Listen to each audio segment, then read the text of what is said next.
Es que tras las fuertes declaraciones de Ramón Fonseca Mora y que pues han convulsionado el país, tenemos reacciones ya. Con nosotros está Richard Morales, él es politólogo y miembro del FAT. Bienvenido a Next Noticias. Richard, quisiera arrancar pues conociendo su opinión al respecto de esta lista de donantes que se ha revelado por parte del Tribunal Electoral. ¿Qué opinión le merece? Yo creo que la lista de donantes es una burla a la inteligencia de los panameños. Es claro que es una lista que el presidente y su equipo confeccionan, es una lista que no está cerciorada, fiscalizada por ninguna otra fuente. Ni siquiera el Tribunal Electoral tiene la capacidad de garantizar que esos son los verdaderos donantes de Varela, que son los verdaderos montos y que no hay otros donantes que de alguna manera están encubriendo. Así que el haber utilizado esta lista como una especie de artimaña política para desviar la atención es un insulto a la inteligencia de los panameños. Y ¿Tranquiliza esta lista a alguien? Yo creo que a nadie. Yo creo que solamente termina por profundizar aún más la crisis, porque a ningún pueblo le gusta que lo irrespeten. Y en este momento el presidente y su gobierno están irrespetando al pueblo, tratando de hacernos entender que esos son sus donantes, cuando la mayoría de los ciudadanos están muy claros de quiénes son los que están detrás de este gobierno. Tras estas declaraciones del ex ministro consejero Ramón Fonseca Mora, hay quienes califican lo que está sucediendo en el país como pues una clara señal de que la justicia panameña alcanza a todos, de que se había criticado mucho al gobierno por no investigar a Ramón Fonseca Mora, pero que aquí están los resultados. Hay quienes hablan de una falta de credibilidad y otros son más contundentes o más radicales y dicen que el país está viviendo una crisis institucional. ¿Cómo califican ustedes la situación que está viviendo el país en este momento? Creo que esta es una crisis institucional que tiene varias décadas acumulándose, es una crisis que alcanza a las altas cúpulas de los partidos políticos tradicionales, a los sectores económicos vinculados a este gobierno y a los anteriores gobiernos,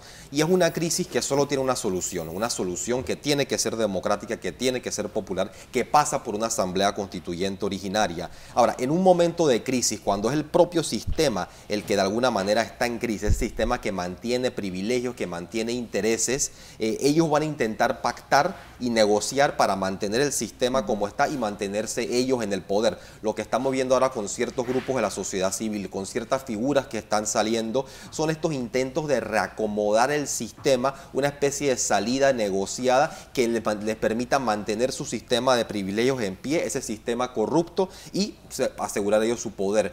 Por eso lo que están haciendo ahora es buscando chivos expiatorios. Ahora, ¿no es muy radical esto de llamar a una constituyente por la vía originaria? Escuchaba yo comentarios del ingeniero Blandón la semana pasada y decía, es que de ocurrir algo similar, aquí ninguna fuerza política o ningún partido está preparado para asumir entonces de no continuar este gobierno.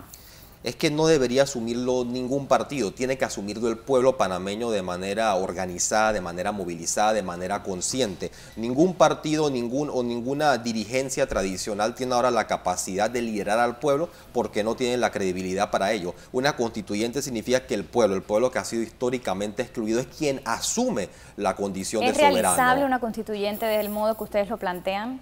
Yo creo que sí. Pero para ello es indispensable creer en el pueblo y creer en la capacidad del pueblo de decidir por sí mismo qué país quiere y cuál quiere que sea su destino.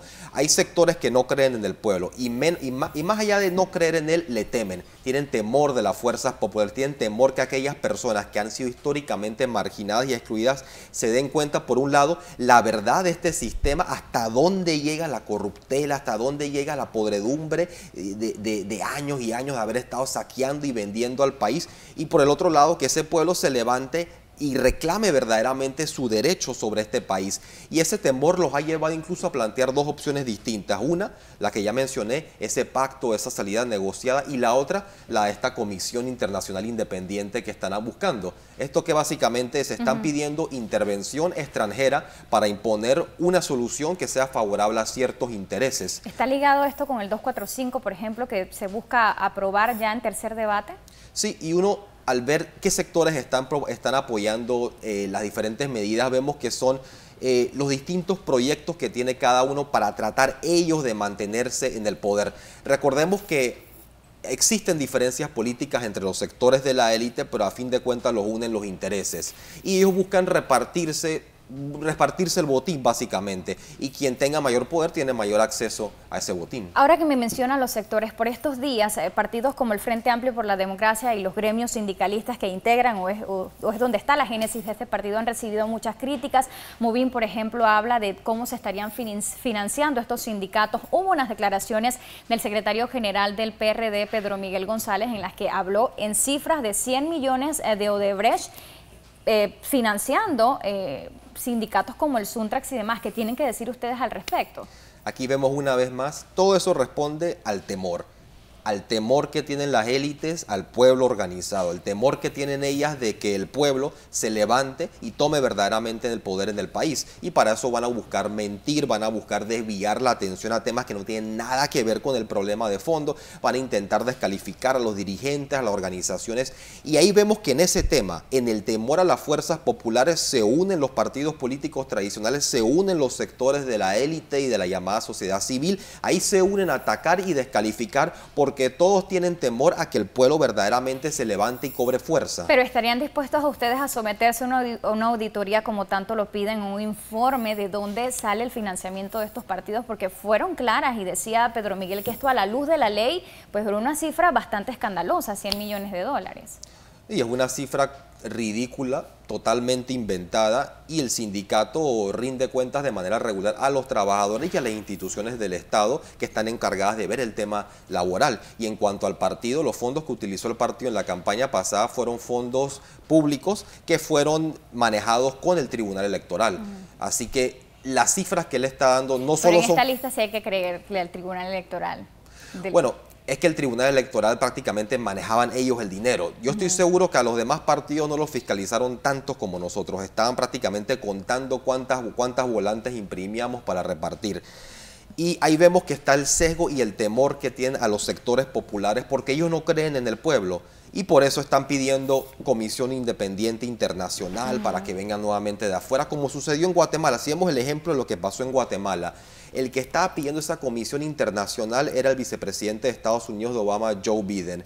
¿Y por qué están pidiéndola en Panamá? Porque quieren nuevamente que la solución venga de la Embajada de Estados Unidos, porque ahí encuentran las soluciones a los problemas en Panamá. No confían en el pueblo y prefieren soluciones de afuera o soluciones negociadas, impuestas, porque no creen que este pueblo tiene la capacidad de decidir por sí mismo qué clase de gobierno, qué clase de país quiere ser. Ante esta crisis institucional, como le han llamado a la situación o al momento que vive el país, ¿estarían la coyuntura o la base que ustedes estaban esperando como partido para realzarse o posicionarse? ¿Podría ser el momento ante el desgaste mismo de los partidos tradicionales? Yo creo que sí, porque es un momento donde el pueblo está cobrando mayor conciencia de la realidad que está viviendo, de la profundidad de la corrupción del sistema, que no es suficiente cambiar un gobernante para poner el otro, sino que necesitamos un cambio de sistema para uno que sea verdaderamente democrático. Y en una situación donde hay un nivel mayor de conciencia en el pueblo, podemos tener mayor poder como partido político, porque a diferencia de los demás partidos no dependemos de las prebendas y del clientelismo, dependemos de un pueblo con conciencia que esté dispuesto a votar por una opción que lo representa. ¿Pedirían ustedes que se elimine el financiamiento privado, reformas electorales claras? ¿Qué piden respecto a esto para que no se repita? Sí, nosotros estamos planteando que no es suficiente siquiera que se revelen las listas de donantes. Necesitamos financiamiento 100% público para así cortar con el problema de raíz, que las elecciones sean solamente financiadas a través de los recursos públicos, pero de una manera austera, de otras maneras que no sean tan caras las elecciones como lo son actualmente y que los recursos que se utilicen para las elecciones sean repartidos de forma equitativa. Las elecciones no deben servir para que algunos lucren a costa de esto. Sabemos que en cada época electoral, cada 5 años, surge una cantidad de negocios en torno al proceso electoral.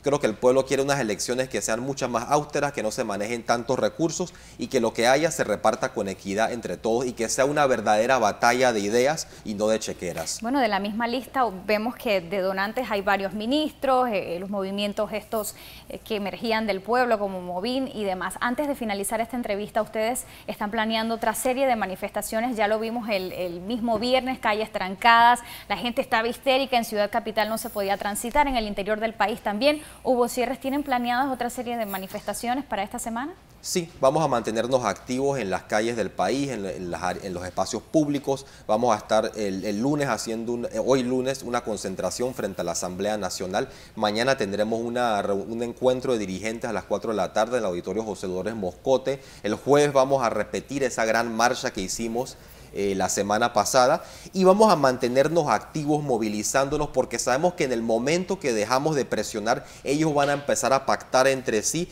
y para proponer una salida que mantenga vigente los problemas de la crisis. Nosotros proponemos que antes de que ellos logren negociar entre sí, engañando y encubriendo el problema, nosotros tenemos que seguir movilizando al pueblo para que pueda de verdad desbordar y rebasarlos. Tenemos que finalizar, pero hay gente que no ve con buenos ojos estas manifestaciones. ¿Qué le tiene que decir en breves segundos? Que los derechos no se entregan, se conquistan, y nosotros estamos emprendiendo luchas democráticas para conquistar los derechos del pueblo panameño, y necesitamos que el resto del pueblo panameño se una a estas movilizaciones, porque solo de esta manera lograremos derrotar a los enemigos de la nación y lograremos verdaderamente conquistar ese derecho a que seamos nosotros como pueblo quienes decidamos nuestro propio destino. Richard Morales, gracias por estar esta mañana aquí en Next Noticias.